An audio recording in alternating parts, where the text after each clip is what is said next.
Hello everyone, welcome to our YouTube channel Indian kids. आज की हमारी इस वीडियो में हम देखने जा रहे हैं क्लास 3 के बच्चों के लिए इंग्लिश से रिलेटेड कुछ इंपॉर्टेंट क्वेश्चंस। आज के इस वर्कशीट्स के थ्रू आप बच्चों को इंग्लिश ग्रामर के काफी सारे टॉपिक्स बहुत ही सिंपल तरीके से एक्सप्लेन कर सकते हैं। तो चलिए वीडियो को हम स्टार्ट करते हैं। यदि वीडियो आप सभी को हेल्पफुल लगती है तो प्लीज आप हमारे इस चैनल को सब्सक्राइब करें, साथ ही साथ अपने फैमिली फ्रेंड्स में भी वीडियोस को जरूर शेयर करें। तो चलिए वीडियो को हम शुरू कर लेते हैं। जैसे कि हमारा फर्स्ट क्वेश्चन हम देख रहे हैं, fill in the blanks with a and the. यहाँ पर बच्चों को आप आर्टिकल्स की प्रैक्टिस करवा सकते हैं। इसमें हमें अपने बच्चों को किस तरह से एक्सप्लेन करना है, आइए देख लेते हैं। जैसे आप बच्चों से कहें कि यदि कोई वर्ड का स्टार्टिंग साउंड अगर वॉवल का आ रहा है तो उस वर्ड के आगे उन्हें आर्टिकल एन लगाना है, और जब भी वो किसी वर्ड को बोल रहे हैं और उसका स्टार्टिंग साउंड कॉन्सोनेंट का आता है तो उस वर्ड के आगे उन्हें ए आर्टिकल का प्रयोग करना है, और किसी स्पेसिफिक चीज के लिए या फिर जो यूनिक है उस चीज के लिए आर्टिकल द का यूज होता है। अब हम कुछ क्वेश्चंस भी देख लेते हैं जिससे कि इस कॉन्सेप्ट को हम और भी अच्छे से अपने बच्चों को समझा सके। जैसे फर्स्ट है, my friend wants to become dash astronaut. जब हम एस्ट्रोनॉट बोल रहे हैं तो फर्स्ट साउंड क्या आ रहा है, ए, यानी कि वॉवल का साउंड आ रहा है। तो इसमें कौन सा आर्टिकल लगेगा, an astronaut. Second is, I have dash uncle who is dash artist. तो यहाँ पर अंकल जब हम बोल रहे हैं तो फर्स्ट साउंड क्या आ रहा है, अ, यानी कि यहाँ पर आ जाएगा I have an uncle who is an artist. Purse जब हम बोल रहे हैं तो प का साउंड आ रहा है जो कि कॉन्सोनेंट है, इसीलिए यहाँ पर आर्टिकल ए लगेगा। I found a purse. अब हम अगेन इसी पर्स के बारे में बात कर रहे हैं, तब हम आर्टिकल द लगाएंगे।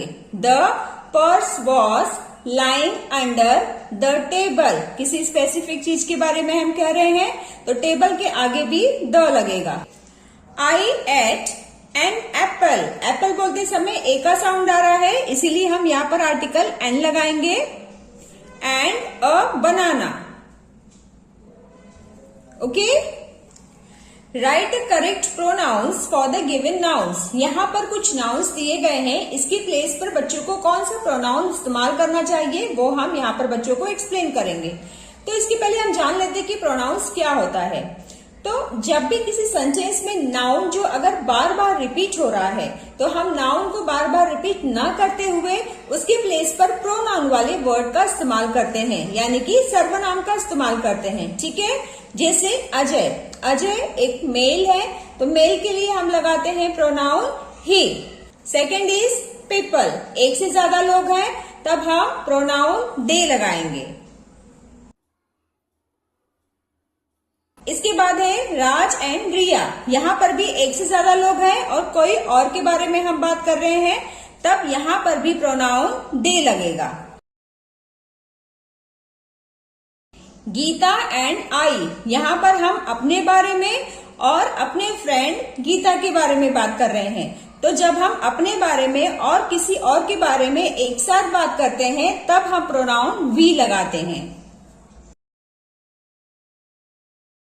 टीचर मेल भी हो सकते हैं, फीमेल भी हो सकते हैं, तो टीचर के लिए हम ही स्लैश शी लगाएंगे। ये एज पर सेंटेंस हमें समझ में आ जाएगा, तो यहाँ पर हम ही और स्लैश सी दोनों लिख देते हैं। टॉयज, अगर ये एक होता, टॉय होता, तो हम प्रोनाउन इट लगाते, पर ये एक से ज्यादा है, इसके लिए हम लगाएंगे प्रोनाउन दे। ओके, तो इस तरह से बहुत ही सिंपल वे में आप बच्चों को प्रोनाउंस एक्सप्लेन कर सकते हैं। नेक्स्ट क्वेश्चन है, identify the countable and uncountable nouns. यहाँ पर कुछ काउंटेबल्स और कुछ अनकाउंटेबल यानी कि जिसको हम गिन नहीं सकते वो नाउन्स लिखे गए हैं, तो इसे बच्चों को पहचानना है और सिंपली इस कॉलम में फिल कर देना है। जैसे चीज, चीज को हम काउंट नहीं कर सकते, इसीलिए वो आ जाएगा अनकाउंटेबल नाउन में।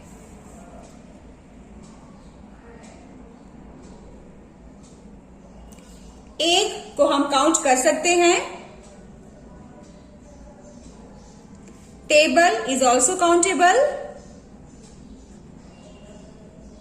Hair is not countable, so we will write in uncountable noun.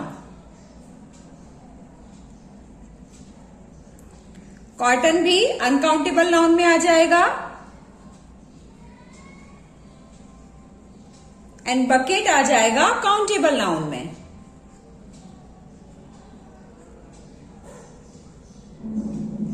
Something like this. Next worksheet में अगेन प्रोनाउन से रिलेटेड वर्कशीट्स हम सॉल्व करेंगे. इससे हमारा कॉन्सेप्ट और भी क्लियर हो जाएगा. जैसे Jahan, Kabir and I go to the same school. Jahan, Kabir and I are friends. तो यहाँ पर अगेन नाउन का यूज किया गया है. तो हम इसे वापस से न लिखते हुए इसके प्लेस पे हम क्या करेंगे, प्रोनाउन का इस्तेमाल करेंगे. तो इसमें हमारे बारे में और हमारे फ्रेंड्स के बारे में बात हो रहा है. तो यहाँ पर हम प्रोनाउन वी लगाएंगे. Jahan, Kabir and I go to the same school. We are friends.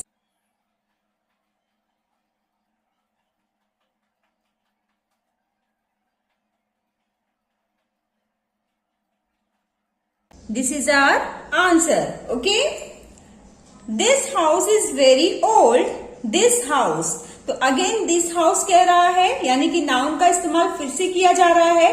तो हम नाउन का इस्तेमाल फिर से न करते हुए इस प्लेस पे हम करेक्ट प्रोनाउन लगाएंगे. तो ये क्या है, थिंग है. तो थिंग के लिए हम प्रोनाउन इट लगाते हैं. तो इसमें हमारा आंसर हो जाएगा this house is very old. It was built by my grand mother. कुछ इस तरह से. Next question is choose the correct personal pronoun. यहाँ पर पर्सनल प्रोनाउन के कुछ ऑप्शंस दिए गए हैं. इसमें बच्चों को करेक्ट ऑप्शन चूज करते हुए सेंटेंस को कंप्लीट करना है. जैसे फर्स्ट सेंटेंस हम रीड करेंगे, आवर टीचर टोल्ड. तो यहाँ पर कौन सा पर्सनल प्रोनाउन आ जाएगा, अस या फिर इट. तो यहाँ पर हम लगाएंगे us. Our teacher told us that we should not eat outside daily. Divya is ready for a party.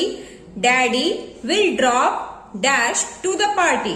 तो दिव्या के लिए कौन सा पर्सनल प्रोनाउन लगेगा, her. Daddy will drop her to the party.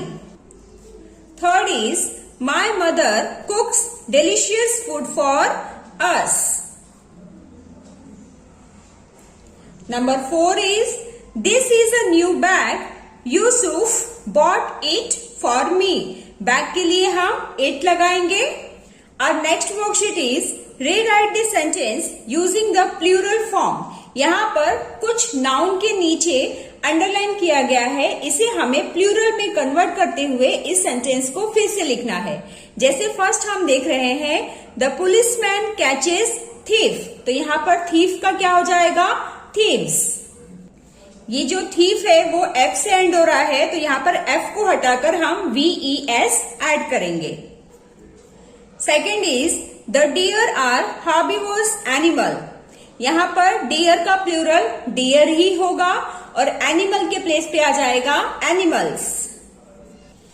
Number third is 5 glass are kept on the table. तो glass का plural हो जाएगा glasses. 5 glasses are kept on the table. So my dear friends, ये थी आज की हमारी वर्कशीट. आई होप आज की इस वीडियो से आप सभी को काफी हेल्प मिली होगी. तो चलिए मिलते हैं अब हम नेक्स्ट वीडियो में. Till then bye bye and take care.